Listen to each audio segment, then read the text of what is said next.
con la mirada puesta en Estados Unidos. Santiago, si te parece, empezamos contigo con este acto de terror, con este ciudadano afgano que al parecer trabajó con la CIA y, bueno, pues con este golpe encima de la mesa también de Donald Trump, que de momento está revocando los permisos a ciudadanos afganos. ¿Cómo ves lo que ha pasado en las últimas horas en Estados Unidos y el precedente que puede sentar encima en Washington, D.C.?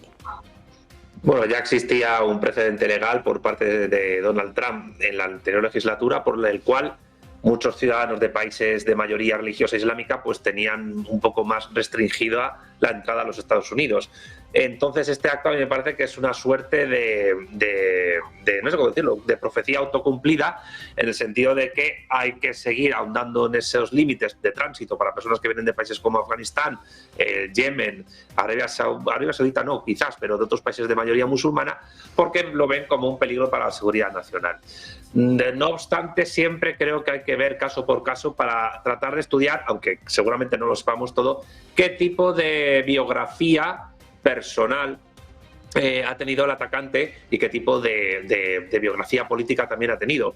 Porque si ha tenido algún tipo de relación con la inteligencia estadounidense, seguramente estaríamos ante un caso que no sería un simple fanático religioso o un simple lobo solitario.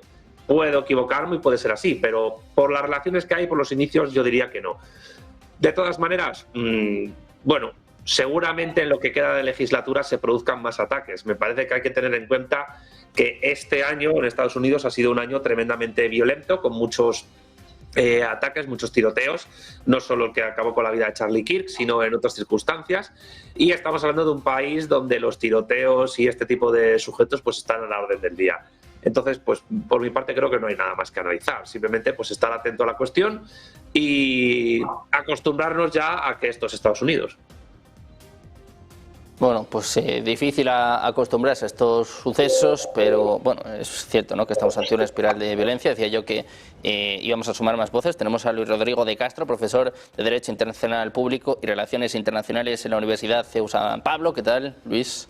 Buenas tardes. Hola, buenas tardes. Bueno, pues analizando lo que ocurría ayer en Estados Unidos, este tiroteo en la Casa Blanca, apenas unas 500 millas, te quiero preguntar a ti también por esto, Cristian, ¿cómo ves lo que ha pasado en Estados Unidos y, sobre todo, cómo crees que va a responder? Se habla de que la fiscal general ya está pidiendo la pena de muerte en el caso de que terminen falleciendo estos dos guardias. Sí, yo adhiero a todas las consideraciones que hizo Santiago y lo que podría agregar es que esto es uno de los tantos síntomas que tiene Estados Unidos de encontrarse en una situación prácticamente terminal en lo social, en lo político, las confrontaciones abiertas y durísimas entre diferentes sectores justamente de la política estadounidense, la inseguridad generalizada que se vive, y ese clima explosivo que a muchos nos hace pensar en una especie de guerra civil larvada que se está dando. Creo que en este sentido las políticas erróneas que han llevado adelante muchos gobiernos y especialmente estas agencias de inteligencia como la CIA terminan generando esto. Podemos recordar cómo la CIA fue la que alimentó a los grupos terroristas en Afganistán para hacerle una guerra a la Unión Soviética ya por la década del 70. Entonces, realmente esto es un poco recibir el vuelto, como decimos en Argentina, que venga de regreso lo que han sembrado estas agencias de inteligencia, protegiendo y entrenando terroristas. Si se confirma esta información. Y de ser así, tampoco sería de sorprenderse que esta persona se haya sentido traicionada por los Estados Unidos, porque incluso en la salida estrepitosa de Estados Unidos de Afganistán, recordemos que miles y miles de colaboracionistas con los Estados Unidos quedaron absolutamente varados en manos del régimen talibán. Entonces, realmente esto es simplemente, creo yo, lo que se va dando naturalmente en una sociedad que, como lo he dicho muchas veces, en esta segunda legislatura Donald Trump creo que le tocó un país muy complicado y bueno, seguramente estas medidas extremas como una sentencia, una pena capital para este personaje, intente ser algo que disuada futuros ataques, lo veo un poco complicado.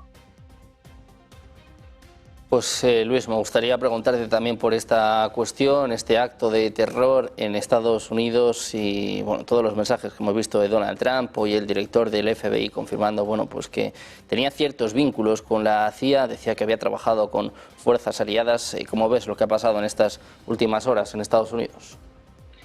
Pues yo lo veo un poco como una muestra de la gran polarización, no solo ideológica, también social, que se está incrementando en Estados Unidos en este primer año de segunda administración Trump. No es solo durante esta administración, es algo que hemos ido viendo desde hace una década. También con la presidencia de Biden vimos un país ideológicamente escorado hacia un extremo y hacia otro, ¿no? No estamos ya en esos tiempos en los que la política se construía en torno al centro y que se veía, por ejemplo, en el diálogo, en el Congreso, en el Senado, en el que bueno, pues los representantes de las principales fuerzas o los líderes, junto con el presidente, pues tenían una relación cordial, vamos a dejarlo ahí, porque luego pues también entramos en las cuestiones personales, pero esta escalada de los últimos, hablamos de la escalada en Ucrania, pero también hay una escalada ideológica en Estados Unidos, no solo en Estados Unidos, pero para el caso pues nos vale, que vamos viendo que el MAGA está generando una reacción contraria y esto se retroalimenta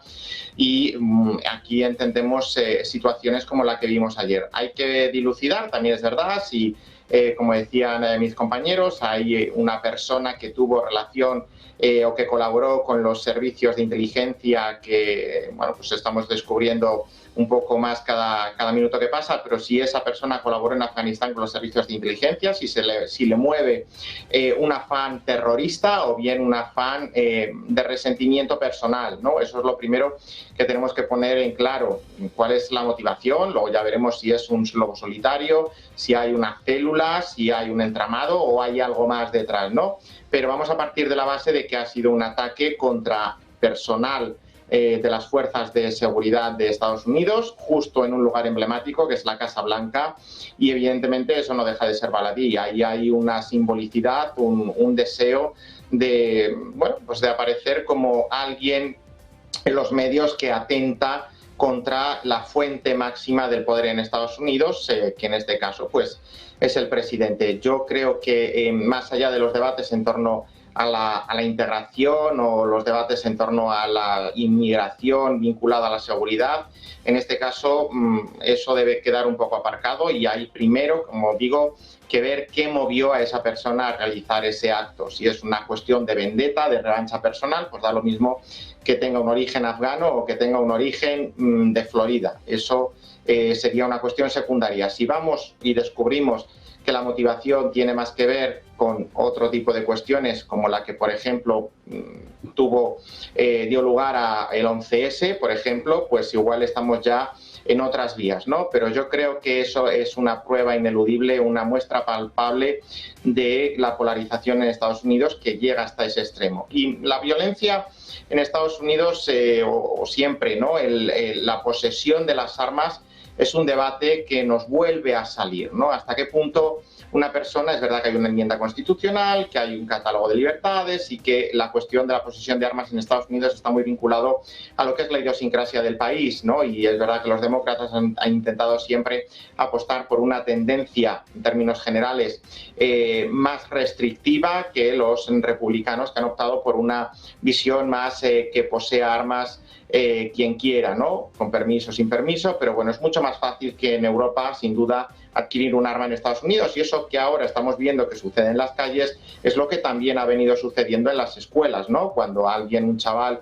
movido también por ese resentimiento personal, porque era objeto de bullying, pues cogía el rifle o la pistola que tenía su familia en la casa y entraba en el colegio disparando, pues bueno, eso junto a esa necesidad de esclarecer cuál era la motivación, de la mano nos trae a colación esta otra cuestión, la posesión o la libre posesión de armas en Estados Unidos y el fácil acceso con la que se puede conseguir uno de estos instrumentos.